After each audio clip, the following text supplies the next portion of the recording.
આજનો આખો દિવસ કામમાં કેવી રીતે વ્યસ્ત થઈ ગયો કંઈ ખબર જ ના પડી મને। હર મહાદેવ, હું છું આરકે બ્લોગર। આજ મારે ચેલેન્જનો છે 3700 દિવસ। તો આજે સવારે હું મોઢું ધોયા વગર સીધો આપણે કાચમાં નિહાળવા લાગી જાઉં છું ને વિચાર કરું છું આજનો બ્લોગ ગુજરાતીમાં બનાવીએ।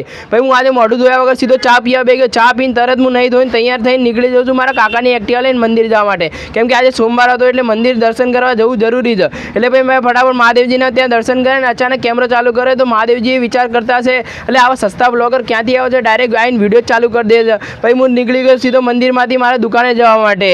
ભાઈ હું આવી જાઉં દુકાને, કેમ કે મારા પપ્પા ગામડે ગયા હતા એટલે મારે દુકાને બેસવું પડ્યું હતું, કેમ કે અમે તો મારવાડીના છોકરા એટલે અમારે તો બેસવું જ પડે મારા ભાઈઓ। ભાઈ હું મારી દુકાનમાં થોડો બહુ કાલે રાતનો હિસાબ કરવાનો હતો, નવો માલનો સ્ટોક લગાવવાનો હતો એટલે હું મારા રાતનો હિસાબ ક્લિયર કરીને બધો નવો સ્ટોક લગાવવા લાગી જતો। એટલી દેરમાં થાકીને બેઠો ના રિયલવાળા ભાઈ આવી ગયા નવરી જફાવ લઈને। ભાઈ મેં ફટાફટ એક પટ્ટીઓ ટંગાવીને ભાઈ હું થાકીને બેઠો। ભાઈ હું મારા બાજુવાળા કાકાને ત્યાં લઈ આવ્યો લસ્સીનો ગ્લાસ। પહેલાં તો મેં ઘણો બધો જોર લગાવ્યો પણ લસ્સી ખુલતી નથી। ભાઈ લસ્સી ખુલીને લસ્સીમાં બહુ જોરદાર સ્મેલ આવીને ભાઈ મને યાદ આવી એ દ્વારકાવાળા ભાઈની।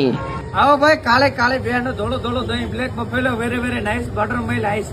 પીતા મારા મોબાઈલમાં એક નોટિફિકેશન આવે કે તમે જે માઇક મંગાવ્યું હતું આજે સાંજે આવી જશે। ભાઈ હું સીધો જતો રહ્યો ખાવા માટે। ભાઈ ખાઈને ડાયરેક્ટ સાંજે દુકાને આવું છું હું મારી।